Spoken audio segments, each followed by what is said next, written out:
menonton, jangan lupa like, subscribe, dan tekan tombol lonceng. Selamat menyaksikan. Tuberkulosis atau TB adalah penyakit menular akibat infeksi bakteri. TBC umumnya menyerang paru-paru, tetapi juga dapat menyerang organ tubuh lain seperti ginjal, tulang belakang, dan otak. Menurut WHO, sebanyak 1,5 juta orang meninggal akibat penyakit TBC di tahun 2020. Penyakit ini merupakan penyakit dengan urutan ke-13 yang paling banyak menyebabkan kematian, dan menjadi penyakit menular nomor 2 yang paling mematikan setelah COVID-19. Indonesia berada di urutan ketiga negara dengan kasus TBC tertinggi di dunia setelah India dan Tiongkok. Data tahun 2019 menunjukkan ada sekitar 845.000 penderita TBC di Indonesia. Penyakit ini dapat berakibat fatal bagi penderitanya jika tidak segera ditangani. Meski begitu, TBC adalah penyakit yang dapat disembuhkan dan bisa dicegah. Penularan tuberkulosis terjadi ketika seseorang tidak sengaja menghirup percikan ludah atau droplet saat seseorang yang terinfeksi TBC bersin atau batuk. Oleh sebab itu, risiko penularan penyakit ini lebih tinggi pada orang yang tinggal serumah dengan penderita TBC. TBC pada paru-paru akan menimbulkan gejala berupa batuk lebih dari 3 minggu yang dapat disertai dahak atau darah. Selain itu, penderita juga akan merasakan gejala lain seperti demam, nyeri dada, dan berkeringat di malam hari. Penyakit TBC ini adalah salah satu penyakit paru yang disebabkan oleh kuman bakteri. Nah, bakterinya ini bernama Mycobacterium tuberculosis. Terkena penyakit TBC ini adalah pertama, dia tertular oleh seseorang yang sakit TBC, kemudian dia batuk atau bersin, atau dia bicara keras dengan tidak memakai seperti masker atau sebagainya.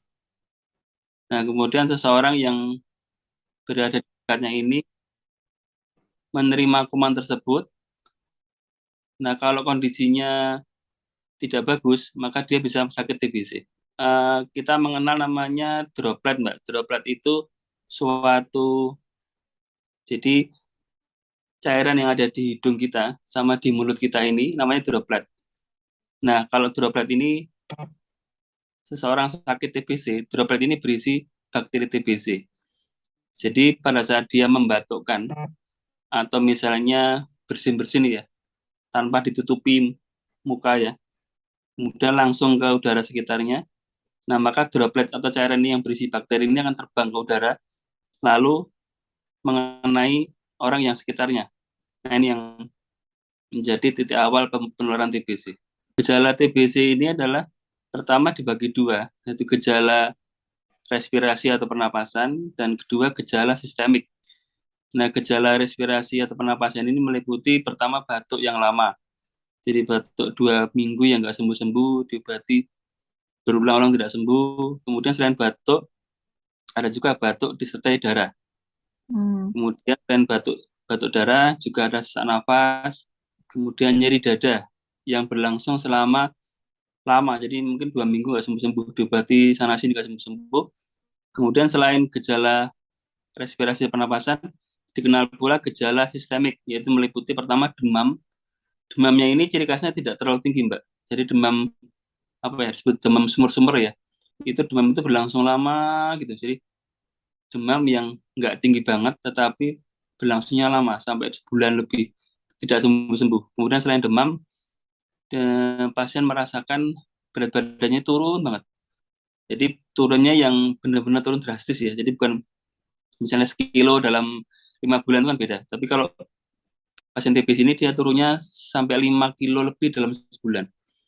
Jadi biasanya keluarga itu melihat, ini keluarga saya kok turunnya berat badan kelihatan banget ya. Jadi tambah kurus banget.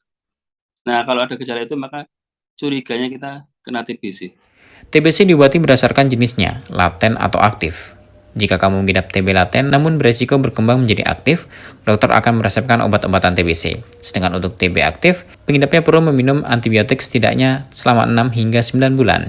Lama pengobatan tergantung pada usia, kondisi kesehatan, dan kemungkinan resistensi obat. Pengobatan TBC aktif umumnya membutuhkan beberapa kombinasi obat-obatan.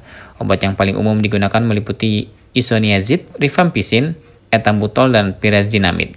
Pada kasus TB yang resisten terhadap obat, kombinasi antibiotik fluoroquinolones dan obat suntik biasanya digunakan selama 20 hingga 30 bulan. Beberapa obat lain pendukung juga ditambahkan untuk melawan resistensi obat. Obat-obatan TBC jarang menimbulkan efek samping. Disarankan untuk mengonsumsi obat sesuai dosis untuk mencegah terjadinya kondisi tersebut. Kunjungi dokter jika mengalami mual, muntah dan urin gelap, penglihatan kabur, memar dan hilang selera makan. Gejala-gejala tersebut dapat mengindikasikan efek samping dari obat TBC. Bila kamu merasa membaik setelah beberapa minggu pengobatan, jangan hentikan konsumsi obat TBC. Penting untuk menyelesaikan seluruh rangkaian pengobatan sesuai anjuran dokter. Menghentikan pengobatan dapat membuat bakteri yang masih hidup menjadi kebal. Keadaan ini bisa membuat TBC menjadi lebih berbahaya dan sulit diobati. Tim Eljon Media melaporkan.